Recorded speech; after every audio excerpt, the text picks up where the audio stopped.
বিসমিল্লাহির রহমানির রহিম। ভাই ও বোনেরা, যে যেখান থেকে আমাকে দেখছেন এবং শুনছেন, আপনাদের সবাইকে আমার সালাম, আসসালামু আলাইকুম। আশা করি আপনারা ভালো আছেন, আমিও ভালো আছি। UK property gossip by Tasmina YouTube চ্যানেলের পক্ষ থেকে জানাই শুভেচ্ছা। আজ জুলাই মাসের 22 তারিখ মঙ্গলবার 2025। এই মুহূর্তে লন্ডনের তাপমাত্রা আছে 22 ডিগ্রি সেলসিয়াস, তবে এটি অনুভব হচ্ছে 25 ডিগ্রি সেলসিয়াসের মতো। তো যাই হোক ভাই বোনেরা, সকাল থেকে আসলে কাজের অনেক ব্যস্ততা ছিল, যে কারণে ভিডিও দিতে পারিনি। এখন কাজের এক ফাঁকে এক জায়গায় দাঁড়িয়ে একটু বিশ্রাম নিচ্ছি, আর ভাবলাম যে আপনাদের সাথে অল্প কিছু কথা বলে নিই।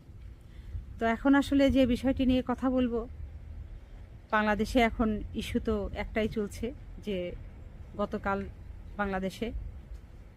বাংলাদেশ বিমান বাহিনীর প্রশিক্ষণ একটি বিমান বিধ্বস্ত হয়েছে ঢাকার উত্তরায় দিয়াবাড়িতে, এবং বিমানটি বিধ্বস্ত হয়ে পড়েছে আবার একটি স্কুলের ভেতরে, যে কারণে প্রচুর হতাহতের ঘটনা ঘটেছে। এ পর্যন্ত প্রায় 31 জনের লাশ উদ্ধার করা হয়েছে, পাওয়া গেছে, যারা ওই দুর্ঘটনায় মারা গেছেন। এবং এদের ভেতরে 27 জনই হচ্ছে শিশু বাচ্চা, ছোট ছোট বাচ্চা, যারা ক্লাস 3-4 এরকম ক্লাসগুলোতে পড়তো। তো অত্যন্ত হৃদয় বিদারক ঘটনা ঘটে গেছে। যারা মারা গেছেন ছোট ছোট বাচ্চা, ওদের আত্মার শান্তি কামনা করছি। যারা আহত হয়েছে, আল্লাহর কাছে আসলে সারা দেশবাসী সকলেই দোয়া করছে যেন ওরা দ্রুত সুস্থ হয়ে ওঠে। তো এখন এই মাইলস্টোন স্কুল অ্যান্ড কলেজের ভেতরে যে বিমান বাহিনীর বিমান বিধ্বস্ত হলো, এটি নিয়ে বিশাল রাজনীতি শুরু করে দিয়েছে আওয়ামী লীগ। কারণ হলো ভাই বোনেরা, আপনারা একটা জিনিস খেয়াল করে দেখেন, গতকালকে মাইলস্টোন স্কুল অ্যান্ড কলেজের ভেতরে যে বিমানটা যখন পড়ে গেল, তখন তো ওই স্কুলে পড়ুয়া ছাত্র ছাত্রীদের অবস্থা খুবই খারাপ, তারা দিশেহারা। তাদের যারা অভিভাবক, মা বাবা, আত্মীয় স্বজন, যে যেভাবে খবর শুনেছে দৌড়ে ছুটে এসেছে, তারাও দিশেহারা। কে কোন হাসপাতালে কাকে নিয়ে যাবে, কিভাবে নিয়ে যাবে, চিকিৎসা পাবে, এগুলোর জন্য হচ্ছে তারা ব্যতিব্যস্ত। আর তাহলে ওই সময়ে কে বা কারা এই কাজটা করলো, যে ওই প্রিমিসেসের ভেতরে অর্থাৎ মাইলস্টোন স্কুল অ্যান্ড কলেজের ভেতরে উপদেষ্টারা ওনারা গিয়েছেন, ওনারা ওনাদের যে সরকারি দায়িত্বে আছেন সেই দায়িত্ব থেকেই হোক, তারপর মানবিক দিক চিন্তা করেই হোক, ওনারা নিজেদের যে একটা রেসপন্সিবিলিটিস আছে সেদিক থেকে চিন্তা করেই হোক, ব্যক্তিগত উদ্যোগেই হোক, যেভাবেই হোক, ওনারা তো স্পটে গিয়েছেন, ঘটনাস্থলে গিয়েছেন, এবং কিভাবে উদ্ধার করা যায়, তাদেরকে কিভাবে উন্নত সর্বোচ্চ সেবা দেওয়া যায়, সেটি তো ওনারা চিন্তা করেছেন, সেটির কথাই তো ওনারা বলেছেন। তাহলে কেন ওনাদেরকে এই ঘেরাও করা হলো, ওনাদেরকে অবরুদ্ধ করা হলো, ওনাদেরকে ওখানে আটকে ফেলা হলো? কারা এটা করলো? এটা তো আওয়ামী লীগ করেছে, এটাই স্পষ্ট, দিনের সূর্যের আলোর মতো একেবারে ক্লিয়ার যে আওয়ামী লীগের কাজ হচ্ছে এটা। যে এখন নিশ্চিত ওখানে উপদেষ্টারা আসবে এবং তাদেরকে কিভাবে আটক করবে, হত্যা করবে, তাদের কিভাবে মেরে ফেলবে, এটা হচ্ছে তাদের ধান্দা ছিল। আর সেই ধান্দাকেই, সেই তাদের যে মনের ইচ্ছা সেটাকে পূর্ণ করবার জন্যই, তাদের টার্গেট ফুলফিল করার জন্যই ওই উপদেষ্টা মণ্ডলীদেরকে তারা ওই মাইলস্টোন স্কুল অ্যান্ড কলেজের ভেতরে এই আওয়ামী লীগের, ছাত্রলীগের, যুবলীগের, নিষিদ্ধ আওয়ামী লীগের লোকেরা, ছেলেপেলেরা এই কাজটি করেছিল। কারণ এটা কোনোভাবেই বাংলাদেশের কোনো মানুষই স্বীকার করবে না, এবং এটা তাদের কাছে গ্রহণযোগ্য হবে না যে এই গতকালকে উপদেষ্টাদেরকে স্কুলের ছাত্ররা, ছাত্রীরা, তারপর তাদের অভিভাবকরা অবরুদ্ধ করেছিল। এটা কখনোই না, এটা আওয়ামী লীগের কাজ। ওরা ছোট বাচ্চা, ওরা ওরা যার যার মতো মানে ইয়ানাপসি, কে কোথায় যাবে, কোন হাসপাতালে যাবে, কে কোথায় আছে না আছে, এগুলো নিয়ে তারা ব্যস্ত। তারা কি ওই ধান্দায় ব্যস্ত যে কোন উপদেষ্টা আসলো আর তাকে ঘেরাও করতে হবে, অবরুদ্ধ করতে হবে? এগুলো আওয়ামী লীগের কাজ।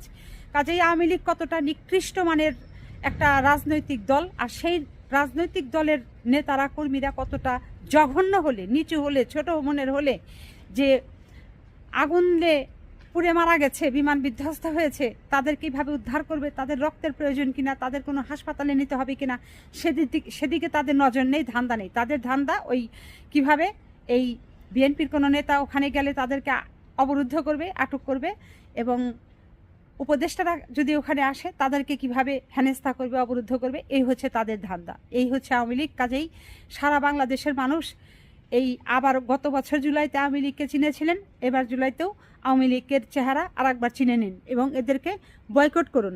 তো যা হোক, তারপরেও অন্তর্বর্তী সরকারের উপদেষ্টা মণ্ডলীর কয়েকজন সদস্য ওখানে যারা অবরুদ্ধ হয়েছিলেন, সেনাবাহিনীর সহায়তায়, প্রশাসনের সহায়তায় তারা নিরাপদে ছিলেন এবং ওখানে ওই ছোট ছোট শিক্ষার্থীদের যে আবদারটুকু ছিল, 6টা তাদের দাবি ছিল, সেগুলো মেনে নিয়েছে। কিন্তু সেটি বড় কথা নয়। বড় কথা হচ্ছে এই যে আওয়ামী লীগের কালপিটরা, তারা যে তাদেরকে আক্রমণ করবার জন্য, হত্যা করবার জন্য, মারার জন্য, হেনস্থা করার জন্য, অপদস্থ করার জন্য তারা যে জমায়েত হয়েছিল, এটা হচ্ছে বড় কথা। যে তারা সব সময়ই আওয়ামী লীগের লোকেরা, তারপর আওয়ামী লীগের যে নিষিদ্ধ অঙ্গ সংগঠনের নেতাকর্মীরা আছে, এরা সবসময়ই সুযোগ সন্ধানী, ধান্দায় থাকে, সুযোগ খুঁজে যে কোন জায়গায় কোনটা ঘটছে সেখানে ঢুকে ঝাঁপিয়ে পড়ে এই বাংলাদেশের যে আওয়ামী লীগ ছাড়া অন্যান্য যে রাজনৈতিক দলগুলো আছে সেই দলের নেতাকর্মীদেরকে কিভাবে কোন ঠাসা করতে হবে, মারতে হবে, পিটাতে হবে, হত্যা করতে হবে, উপদেষ্টাদেরকে কিভাবে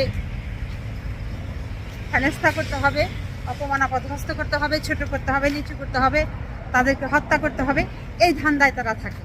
এটি হচ্ছে প্রমাণ পেল গতকাল। ভাই বোনেরা, আমার পিছনেই ছোট একটা লেক, আর লেকের ভেতরে আপনারা দেখতে পাচ্ছেন এভাবে সারি সারি এই যে নৌকা বাঁধা, এগুলোতে আসলে মানুষ বসবাস করে। এবং এই যে নৌকাগুলো বাঁধা, এই নৌকাগুলোকে টাওয়ার হ্যামলেট কাউন্সিলের অধীনে হচ্ছে এই জায়গাটা, এটা লাইম হাউস, এবং তাদেরকে কাউন্সিল ট্যাক্স পে করতে হয়। তারপর আর অন্যান্য যে সুযোগ সুবিধাগুলো ফ্ল্যাটে থাকলে, বাসা বাড়িতে থাকলে যেগুলো মানুষ পায়, এই নৌকাতে যারা বসবাস করে ঠিক একই রকম সুযোগ সুবিধাগুলো তারা পেয়ে থাকে।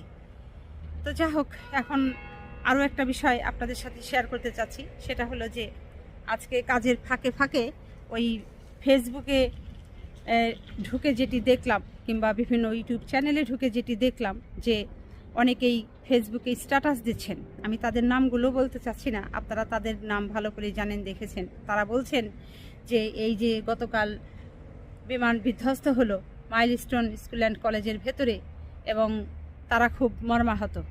ঠিক আছে, সারা বাংলাদেশই তো মর্মাহত, কাঁদছে। তো এখন এখানে একটা ছোট প্রশ্ন করতে চাই।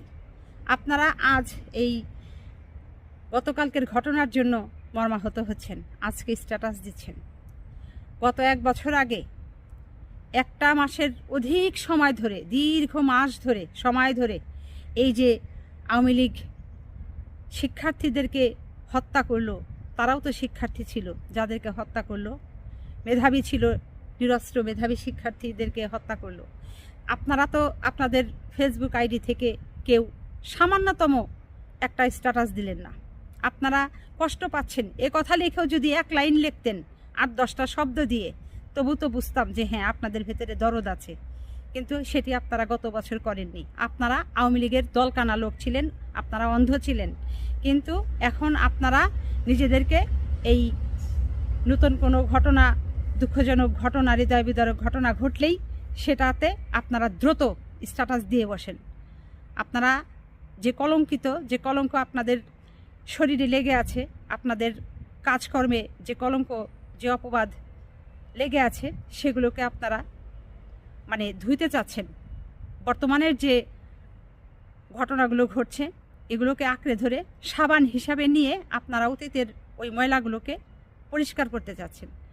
তাতে কি লাভ হবে? এতে আপনারা যে আরও বেশি মানে অভিনয় জানেন, আরও বেশি যে আপনাদের ভেতরে ভণ্ডামি কাজ করছে, এটি জনগণের কাছে আরও ভালো করে প্রকাশ পাচ্ছে।